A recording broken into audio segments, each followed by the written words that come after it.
Hi, Royce here. Thank you for joining the show tonight. This is our vinyl album unboxing playlist on our YouTube channel, Royce in the House. And tonight we're going to feature the Rolling Stones. In my opinion, the greatest rock and roll band of all time, for a lot of reasons. Number one, they've been together for almost 60 years now.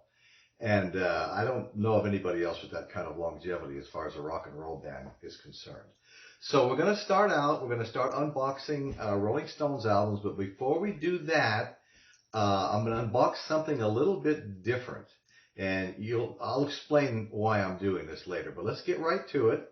And the first thing I'm going to show you is actually Stevie Wonder's greatest hits. And you're probably wondering, why is a Stevie Wonder album being unboxed on a Rolling Stone unboxing show? Well, let me explain, okay? I moved to Long Beach, California in 1971. In 1972, the Rolling Stones were on their Exile on Main Street tour. And I got tickets for it, bought 2 tickets. A bunch of my friends drove up from Henderson, Nevada. They all had tickets. My future wife was there, not with me. Somebody beat me to the punch, but she was sitting in front of me to the left, so I could keep an eye on her. Anyway, kept looking back at me, smiling. I'm looking at her, waving and smiling. Anyway, shortly after that, we were dating. So the reason I'm showing Stevie Wonder is because at this Exile on Main Street tour at the Long Beach Arena, downtown Long Beach, Stevie Wonder opened for the Rolling Stones. Stevie Wonder was the opening act. Now, I got into Stevie Wonder in about 1968. A friend of mine had left a couple of his 8-tracks in my car, and I started listening to him, and I actually got sort of addicted to him. He had great songs. I mean, this man was blind, and he was a super talent, very talented. And so I got into Stevie Wonder. I liked Stevie Wonder. And the odd thing was, at the concert when he opened for the Rolling Stones at the Long Beach Arena, Stevie Wonder, I felt like I felt like he wasn't given any respect. Let me put it that way. And the reason I'm saying that is, when Stevie Wonder came out to open, the crowd didn't sit down. They didn't get quiet. People were milling around. I mean, they were still talking. It was loud in there. The lights never got shut off. The lights never got shut off like they would at a typical concert. So it was bright in there. People were walking around, and he wasn't being shown any respect. I felt really bad for him, but he sat there and played, a dozen. Well, I don't know if it was a dozen, but he could tell that people weren't there to see him, unfortunately. And he finally stood up and said, "Listen, I'm going to get out of here." I'll never forget this line. "I'm going to get out of here and let you see the band you came to see, the Rolling Stones." And I never forgot that line. Stevie Wonder said that and left earlier than he would have otherwise left. Had the band been, had the audience been into his performance, I'm sure he would have played much longer. And it was a great performance. So sadly, Stevie Wonder walked away being shown no respect. I thought that was sad. So to give Stevie Wonder his due for the way he was treated at the Long Beach Arena on the Exile on Main Street tour by the Rolling Stones in 1972, I wanted to unbox him. Give Stevie Wonder a little respect here today. So let's pull the vinyl out. Well, let's take a look at the back first. Stevie Wonder's greatest hits. Okay, we'll pull the vinyl out, take a look at it. And I can tell you, Stevie Wonder, the genre, I mean, some people call it soul, some people call it pop, some people called it pop rock. I mean, it was a little bit of everything. But it was considered part of the Motown sound, which was the Detroit sound. So that's the cover, and typical of any of the Motown stuff, it's just got the names of other bands of the same genre. Okay, so we're going to pull this out, and side 1 here, side 1, Stevie Wonder's greatest hits. Back up into the light, I want to show you just how pristine this vinyl is. This vinyl No scratches, no scuffs. Look at side 2 here. Same thing. No scratches, no scuffs. Just perfect condition, actually. And it's old. And so let's take a look here. The song's on side 1. Let's see. That's 2. Well, we'll start right here. Okay. And this does say, even though it says Tamiya, it also right here in this arc says a product of Motown Record Corporation. Okay, so let's read the songs. I'm sorry, Tamla. I'm not even sure how to pronounce it. Tamla. It's a product of Motown. So anyway, we've got Shooby Dooby Doo Da Day. Signed, Sealed, Delivered. That was a big hit. That was a really good song. Signed, Sealed, Delivered, I'm Yours. Great song. If You Really Love Me. For Once in My Life. That was another huge hit. Of course, this is a greatest hits album.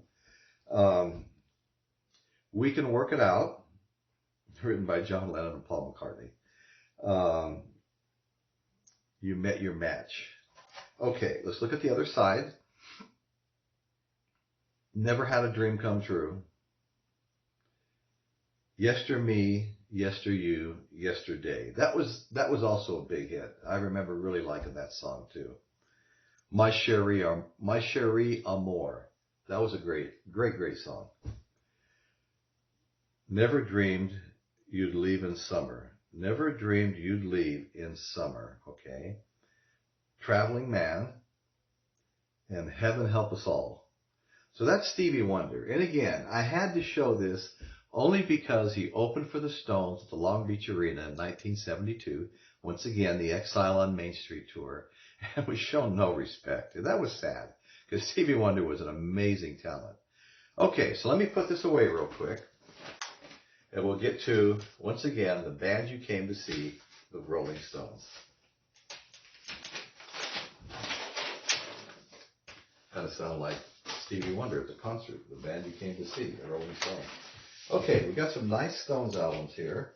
Some of them are a little. Let me take the plastic wrap off of this real quick. We'll get so much reflection.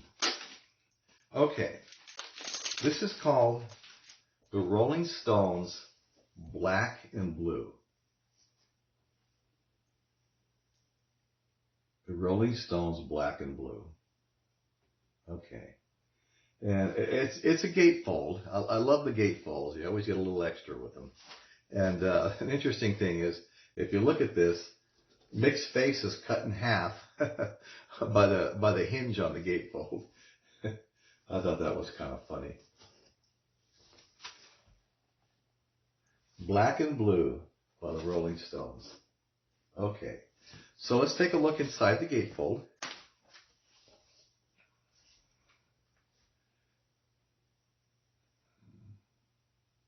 Nice scene. All right. I think this is a great album here. Okay, we're going to pull the vinyl out and take a look at the vinyl now. And I thought this was a really interesting sleeve. This sleeve looks like the itinerary for making this album. If you look up here, it says the Mobile Studio Limited.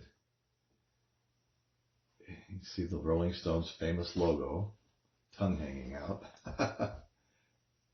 But as you go down the line, it shows the various songs, and it's like someone made out a schedule here. You know, I've made out schedules in the same format before, you know, for construction work and things like that. And then here's the back side of it. Once again, I'll read a little bit of this because it's really crazy. So the Rolling Stones, Black and Blue, side 1. And for example, it starts out, it shows Charlie Watts is going to be on drums. Bass guitar is going to be Bill Wyman. Keith Richards on electric guitar and guitar effects. Then we're going to have Keith and Mick here, vocals and backup vocals. Piano, this is a surprise, Billy Preston. That's the way God planned it, Billy Preston. Billy Preston was great. And then on percussion, Bill, Mick, Stu, and Charlie. Okay, see what that's all about. So anyway, so it goes through all the songs and on the album and tells who's doing what in this schedule. I thought that was pretty cool. Okay, so let's pull the vinyl out now. Here we go. The Rolling Stones, Black and Blue.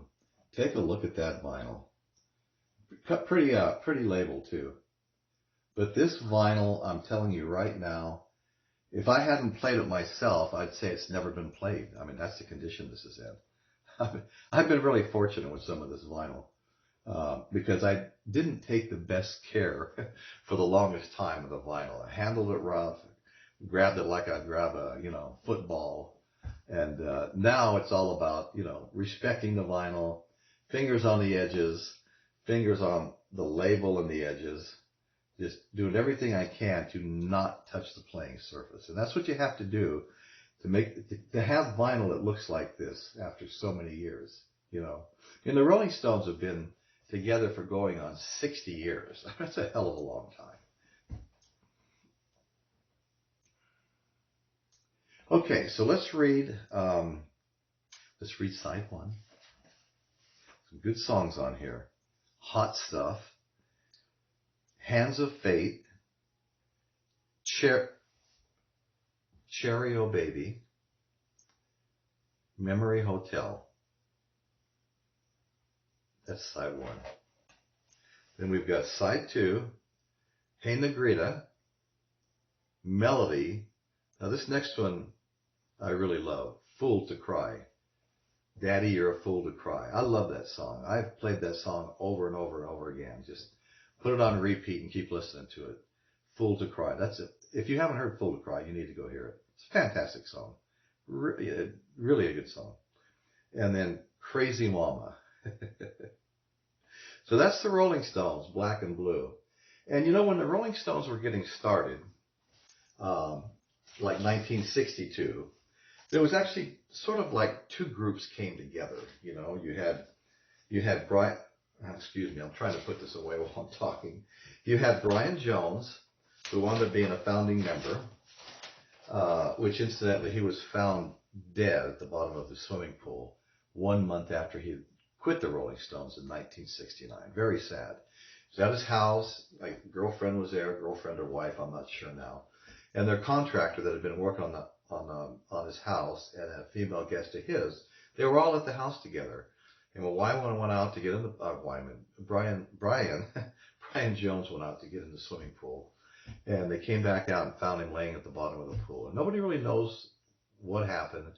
He had asthma. There was an inhaler at the edge of the pool, so maybe he was having a little trouble breathing or something already. So anyway, that was sad. 1 month after quitting the Rolling Stones, he was a founding member and basically considered, initially like the leader of the band too. But anyway, he had 1962. He had a little group that had a soulsy name, blues. Let's see, the name. Okay, it's hard to remember all of this stuff. His name was the name of his little band. He referred to them as Blues Incorporated. Okay, and the Stones had another. Keith Richard and Mick Jagger had a little band. And the name of that band was something blues as well. Both of them had a band. They all knew each other, but they both had bands that were, referred to as blues, one thing or another. So Brian Jones got a call from the BBC, and they wanted him to do a live session. Very excited, and he was loosely using the term Blues Incorporated for the group that he had together, but that wasn't really a name. So he looked down. There was a Muddy Waters compilation album laying there, and track number 5 on that album was Rolling Stone. So he said, oh, by the way, we call ourselves the Rolling Stone, and that's kind of where the name came from. Okay, so let's go on. We'll move on to the next Rolling Stone album, and like I said, I saw the Rolling Stones at the Long Beach Arena, and that was 1972, the Exile on Main Street tour. Well, 26 years later, is it? 26 years later, Betty and I saw the Rolling Stones in Portland, Oregon. We were actually given the tickets as a Christmas gift from our oldest daughter, Amber. The only caveat was we had to drive to Portland, Oregon. Drive or fly. I chose to drive. I was being cheap. Didn't want to spend money to fly. I regret that. That was a long drive. And we watched the concert and turned around and just drove straight home from Portland, Oregon. Like 12 or 1,400 miles each way. So anyway, we got to see the Stones in Portland, Oregon, 26 years after we both saw the Exile on Main Street tour, the Long Beach Arena. Now, this was called the Bridges to Babylon tour. And, there's great songs were available for that tour. We had like, Miss You. They played, well, this is kind of a partial song list of the songs they sang at that concert. Can't Get No Satisfaction, Let's Spend the Night Together, which was controversial at the time. Things have changed quite a bit. Miss You, Little Queenie, Sympathy for the Devil, Honky Tonk Woman, Jumpin' Jack Flash, Brown Sugar, Dead Flowers. So 26 years later, after seeing them for the first time. So anyway, that was a fantastic concert. And one of the funniest things for me that came out of that concert was a comment Betty made. She said, the biggest difference between seeing them, in 72 and seeing them 26 years later, and it was 1998 in Portland, Oregon, was the size of the panties the women were throwing on the stage. Biggest difference was the size of the panties, okay? I thought that was a great story. Okay, so let's pull out the next album. This one, I'm not sure how many people have heard of this one because it's not a real well-known album. It's called Between the Buttons. Here's the boys.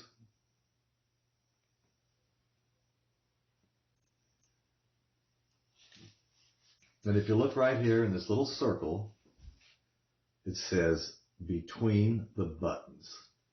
Between the Buttons. And if you look at the back cover, it's kind of cute because there's actually little funny, cartoony things going on here. I'll read a couple. Some of them are pretty funny. So right here, the very first one says, Between the Buttons started as a laugh, but pretty soon turned into a farce.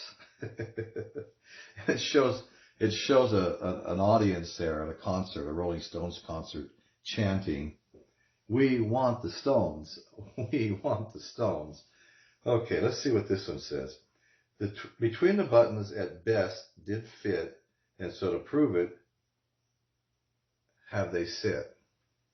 Okay, well, I don't think I'll read anymore. They're not that funny. Anyway, but it's Between the Buttons. There's some great songs on this one. Look how young these guys are. Let's see if there's a date on this one. Oh, okay. Let's pull the album out. Original cover. A little darkened from age, but in good condition. And this is, like I said, a little different. London Stereophonic. London Stereophonic. Okay. We'll take a look at the vinyl. Once again, great condition. I'm telling you right now, this vinyl looks really good. Looks really good and plays even better. This is great. Great condition. Okay, so let's see here. Do we have side one up? Yes, we do. Side one is up. Between the Buttons. Let's go. Let's Spend the Night Together. Huge hit. That's a great song. Again, controversial. People were complaining. It sounded pretty X-rated. Let's spend the night together. Again, things have really changed. Really changed. Okay. The next song is Yesterday's Papers. Then we have Ruby Tuesday. Goodbye, Ruby Tuesday. Royce has got a terrible voice. Anyway, I can't help myself sometimes. I do have a terrible voice, but sometimes I just got to throw it out there. I just break out into song when I read some of these. And then we have Connection. Well, we've all had those. She Smiles Sweetly. Boy, lost 1,000 ships right there. Cool, Calm, and Collected. All right, let's flip this over and take a little look at side 2. And we're going to start out with, geez, let me get the light on this just right. A little faded. All Sold Out. And that's the one thing about the Rolling Stones and why I call them the greatest rock and roll band of all time. They've been playing to all sold out concerts and concert tours since 63, 64, all sold out. So that's a very appropriate song for these guys, All Sold Out.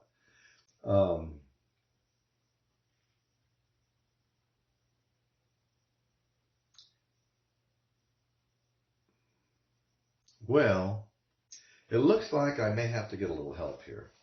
This side, the lettering is a little faded. As nice as the vinyl is, the lettering is just a little bit faded here. Okay, so, plus there's, My Obsession. Okay, My Obsession. Who's Been Sleeping Here? Complicated. It's complicated. Miss Amanda Jones. Something Happened to Me Yesterday. There's some great songs on this one. So anyway, this is my Bridges to Babylon t-shirt. I bought this at the concert in Portland, Oregon. Okay. So this is my Bridges to Babylon t-shirt. And I also have you see the lion on the front of the t-shirt. Well, here's the lion on the front of the hat. I bought both this hat and this t-shirt at the concert. And so I've had these since, 1998. Yeah, 1998 I've had these. And anyway, so every once in a while I go ahead and do that. I'm glad I did this time.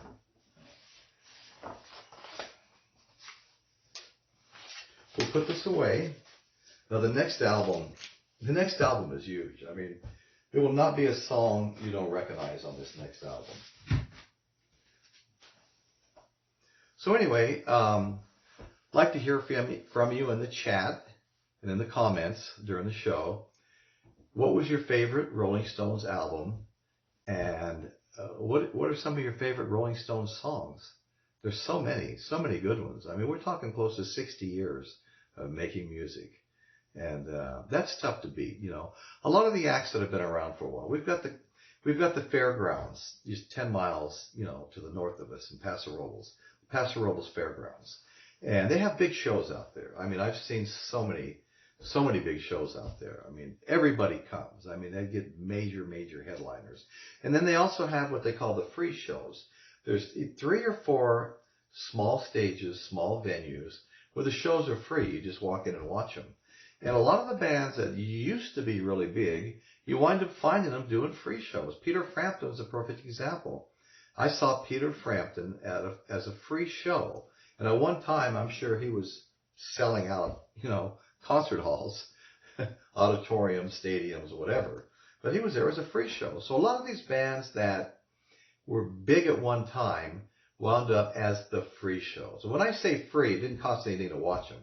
There were sponsors that paid them some, not like in the grandstands that hold thousands and thousands of people. These are small venues, small little areas, fenced-in areas. Anyway, so a lot of the bands wind up years later, bands that we all liked wind up as free shows, which is fantastic. Saw Eddie Money as a free show. Lady Antebellum, right before their big hit came out, they'd signed on to do a free show. And even though they became a big hit before the fair came, they still honored their commitment to do the free show. So that was kind of cool. They were a free show when they were on chart toppers.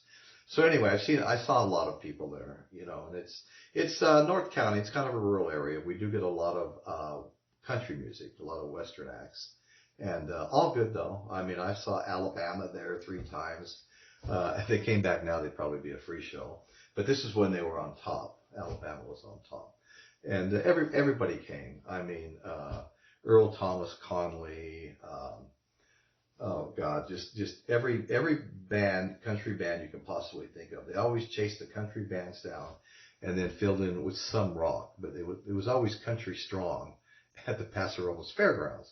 I mean, it was a fairgrounds. They had the animal show where the kids brought their lambs and their pigs and things like that. And FFA, Future Farmers of America, 4-H. So anyway, it was kind of a country type venue. And the big rodeo took place for a couple of days there and things like that. But they also brought a lot of great rock bands in. I saw Bob Dylan twice. I saw Tom Petty. I saw Bob Dylan and Tom Petty play together. And like I said, there's nobody that didn't come to the Paso Robles Fairgrounds. So anyway, we'll get to this next album now. And like I was saying, you probably like every single song on this album, okay?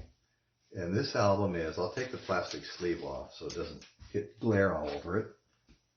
Okay, and this album is Some Girls. This is one of my all-time favorite Stones albums. I mean, I pretty much like them all. I mean, going back all the way to Satisfaction and Jumpin' Jack Flash and all those really old songs that I heard in the junior high, I think that's when the Stones made their big splash in the United States. I was in junior high, and I Can't Get No Satisfaction was like, oh my God, that was on top for so long. Everybody loved that song, and it had the meaning behind it. I Can't Get No Satisfaction, complaining. But anyway, that was a huge, huge song. Jumping Jack Flash, huge song. There were so many, I mean, Street Fighting Man, and You Can't Always Get What You Want, and, just amazing, amazing songs. And so I've been listening to the Stones since junior high. And incidentally, in my junior high, when the Stones and the Beatles and the whole British invasion thing was happening, I was in the junior high. It actually started just before I got there. I think I was hearing the Beatles in the 6th grade. Anyway, so during the British invasion, my junior high separated into 2 classes. You had the mods and the cowboys. I don't know if anybody else experienced anything like that at their school, but it was happening at my school.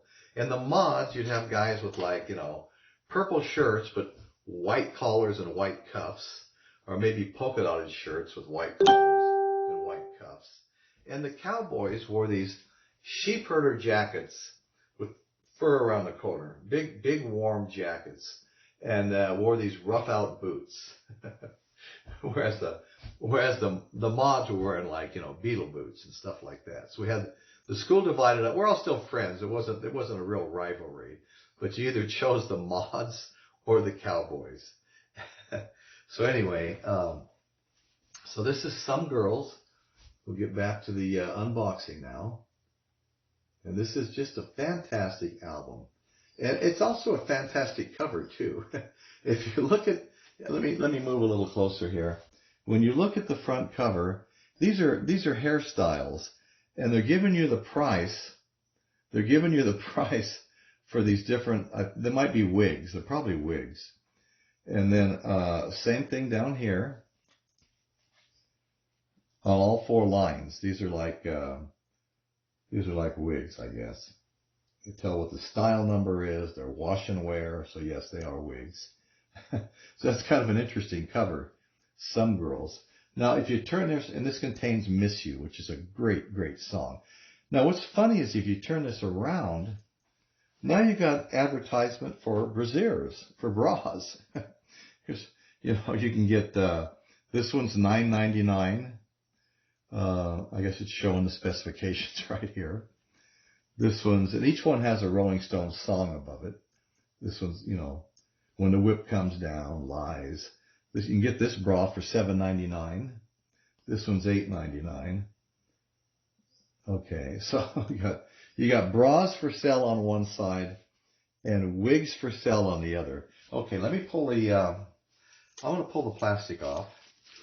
I don't know if I should do this. I'll probably never get it back on because it's a lightweight shrink wrap. So you know what? I'm actually going to leave the plastic on this one. Just like to protect this stuff. Now, what's really interesting about this, it kind of reminds me of the Led Zeppelin 3 album, where you've got the circle, where you move the sleeve around and different faces appear in different slots. Well, this is similar. Maybe this is where they got the idea. I don't know. One or the other got the idea, because if you look, all the guys have lipstick on, and you can see that you can move this. You pull the sleeve out and put different faces in different slots. Now that's kind of a fun little thing there. Different faces and different slots. Here we go. Some faces. All right. And so that's kind of cool, And we'll pull the sleeve out now. The sliding face sleeve. We'll pull it out. And here we go. So these were some of the faces you were seeing as I was moving this sleeve in and out. You can see this side, they all have lipstick on. And then you turn it around, and no one's wearing lipstick. Not even the girls. So this is a cool sleeve because it's a heavier cardboard. It's not a little paper sleeve. And it's a good thing, too. You'd never pull a lightweight paper sleeve in and out like that and show these pictures. So this is a great, great album with fantastic songs on it. And we're going to talk about those songs right now. Okay. We'll pull the vinyl out. And as you can see, okay, show you side one here. And you really can't, just from seeing this a little bit in the light, you can't really get that great of an idea. Not a perfect visual on these, but I like to do this anyway, just to show how these were taken care of. And I can vouch for the fact that there's not a mark, not a single mark, or the tiniest scratch, other than the scratches that are put into the vinyl to make the sound. There's not a single scratch on this. And I love the Stones logo, the tongue hanging out of the big red lips. That's just a great, great logo. Okay, so, and both sides are super clean. Both sides, side one, side two. I can't find anything wrong with the vinyl. It plays perfectly. Old, but in terrific shape, okay? So let's read the songs. Now, I love these songs. This is one of my all-time favorites. The finale, which is the next one, is also one of my all-time favorites. I'd have a hard time choosing between the two. Okay, so let's start out with Miss You. I love that song. They come around with some Puerto Rican girls that are dying to meet you. Da-da-da-da-da-da. And I Miss You. Okay, after Miss You, that was written by Mick Jagger and Keith Richards. Then we have When the Whip Comes Down. That's a great song, too. Then here they did one of my favorite soul songs, Just My Imagination, once again, running away with me. Just My Imagination. I love that song. And then Some Girls. And that's a great song, too. Really, really a good song. Every one of these songs is just hits it out of the park, you might say. These are great, great songs. And after Some Girls is Lies. Some Girls, then Lies. Okay. Side two. This song is just awesome. It's almost a little country sounding. In fact, when I was studying a little bit for the show, you have to study a little bit. Can't remember everything, especially at my advanced stage. Um, I came across an article that talked about what genre of music were the Rolling Stones. And it listed like 8, something like that. I mean, it was like, well, they're country rock, they're pop rock, well, they're rock and roll, and then again, blues, blues rock. I mean, it wasn't just like rock and roll, blues, soul. It was like every genre in the book, including country, was listed as the genres for the Rolling Stones. That just kind of blew my mind. I never really thought about that before. But back in the day, there are numerous stories. Back in the day, over in England, American blues were really popular, really popular. And so back in the day, someone would get a hold of a blues album, call his buddies, and they'd all get together and sit around and listen to the American blues album. The American blues had a huge, huge influence on all of the British bands. I mean, even Eric Burdon and the Animals he considers himself a blues band. Okay, I've heard him say that at a concert where I saw him in concert. I was on the Laughlin River Run, which is primarily Harley Davidson annual run to Laughlin, Nevada. I went 10 years in a row to that. Just loved riding the Harleys and doing things like that. And I found I didn't even know Eric Burdon was still alive. It had been so long since I'd heard of him. He was there playing a small venue, a little tiny place. There were no bad seats, and he was playing blues song after blues song after blues song, and talking about the blues, how he loved the blues, considered himself a bluesman, and of course when he finally did. Let's see, House of the Rising Sun, which is my favorite Eric Burdon and the Animals song. We were all standing on our feet singing with him. I mean, I love that song. I've listened to that. I can't even tell you how many times. But House of the Rising Sun, I've been trying to play it on the guitar since I was 12 years old. Anyway, it's just a wonderful song. Beautiful. The lyrics, there is a house in New Orleans. Great song, great song. Okay, where was I? Okay, let's see. I think I got through side 1. Yeah, I got through side 1. Okay, let's get to side 2. What we have here on side 2 starts out with the girl with the faraway eyes. And again, that's how I got started with my little story about the genres and the Rolling Stones even being called country rock. Because that was a country sounding song, The Girl with the Faraway Eyes. Country rock, not just country. But it's just a fantastic song. There she was, the girl with the faraway eyes. If you haven't heard that, just go online and Google it or do a YouTube search. Rolling Stones Girl with the Faraway Eyes. It's just a fun song. Okay, that was number 1. Then we have Respectable. Okay. Before They Make Me Run. Beast of Burden. Don't wanna be your beast of burden. And that was Mick Jagger and Keith Richards wrote that. Every song on this side 2 so far was written by Mick Jagger and Keith Richards. Okay. So after Beast of Burden, we have Shattered. I've been shattered. Great song. These are all, to me, just about every one of these songs was a hit. I mean, these are really good songs by the Stones. Okay. And this, the Rolling Stones, Some Girls. I'm going to put this into the cover. I remember when the album came out, I ran out, well, at the time, it was pretty much like cassettes by this time. Ran out, got the cassette. Yeah. Okay, so Some Girls, cool cover, sliding faces into the different slots. Wigs for Sale on this side. bras for sale on this side. This is great. This is fun stuff. Okay, now we'll get to the finale. 60 years of Rolling Stones.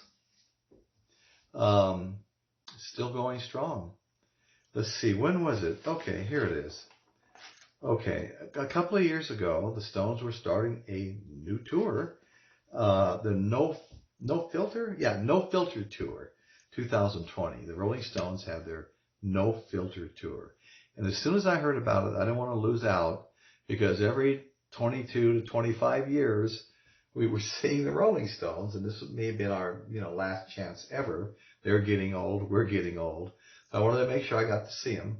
Their very first show was going to be in San Diego.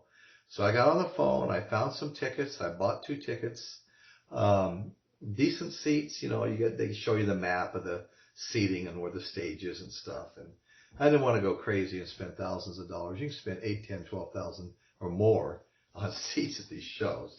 These were, $250 say each, but they were decent, okay? Better than I had in Portland, Oregon.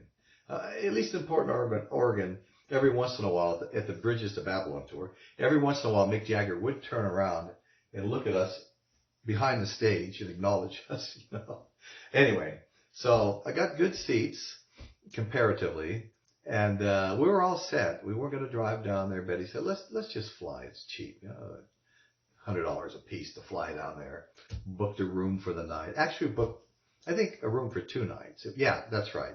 We're going to drive down the day before, spend the night, watch the show, spend the night, and drive home. And then what happens? I mean, we're really looking forward to seeing the Stones a 3rd time. COVID hits. The show gets not canceled, but they called it postponed. Well, as time went on, I started calling asking for a refund and was being told, you don't get a refund for a postponement, only a cancellation. So I kept calling and they kept saying, no, it's not canceled. We're not going to give you a refund. I mean, I have $400 or $500 sitting there, right? I want my money back. At that point, I didn't care anymore. I just wanted my money back. So anyway, they kept shining me on.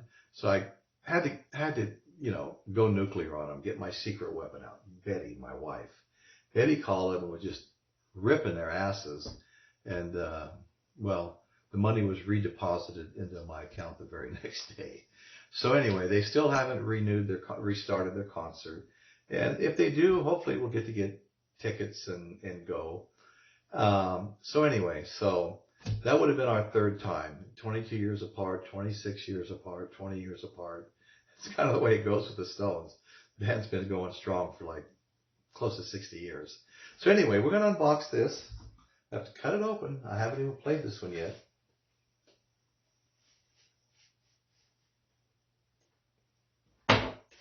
Okay, and we're talking about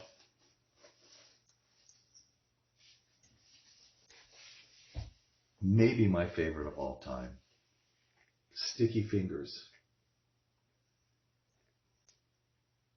The Rolling Stones, Sticky Fingers. And incidentally, this is Andy Warhol art. All of this art was created by Andy Warhol. Pretty famous rock artist, and just famous artist in general, with the Hollywood set. So anyway, this is Andy Warhol art, the Rolling Stones, Sticky Fingers. And, well, you get the front here, and you get to see the butt back here. I'm assuming that's Mick Jagger. Wasn't really important to me. So anyway, Sticky Fingers is, I think this is about as good as it gets. Now, don't get me wrong. There's like Some Girls I thought was fantastic. And there are other albums I also think are fantastic. Even some of the very early, Ruby Tuesday, Satisfaction, Paint It Black, those songs from the mid-'60s. So I love those albums too. They'll stand up to any of these. The Stones are just timeless. It's just one of those bands. Their earliest songs sound as good today and are as timely today as they were when they came out in the early and mid-'60s. So we're going to pull the cover out, and nice cover once again, this is all, let's look at this side. Love the logo. Andy Warhol art. This is great. And I don't know what Andy Warhol's obsession was with showing, doing all these, drawings and paintings and photographs of crotches. But he's, you saw the front and back of the album cover. Now this is one side of the sleeve. Thank you, Andy Warhol. I could have gone all day without seeing this. But anyway, it's all part of the deal. Andy Warhol art. A little obsessed with crotches. Okay, so again, right here, it says Andy Warhol. Let's see if I can get that close enough we can read it. Andy Warhol. Okay. All right, so we're going to, this is a nice sleeve, just like some girls. It's a nice cardboard sleeve. They should have made them all like that. It all still look like this. Of course, this one's brand new, so not just like this. Okay, so let's pull the vinyl out. Look at that. Well, what can you say? Brand new. This hasn't even been played. I mean, it's brand new.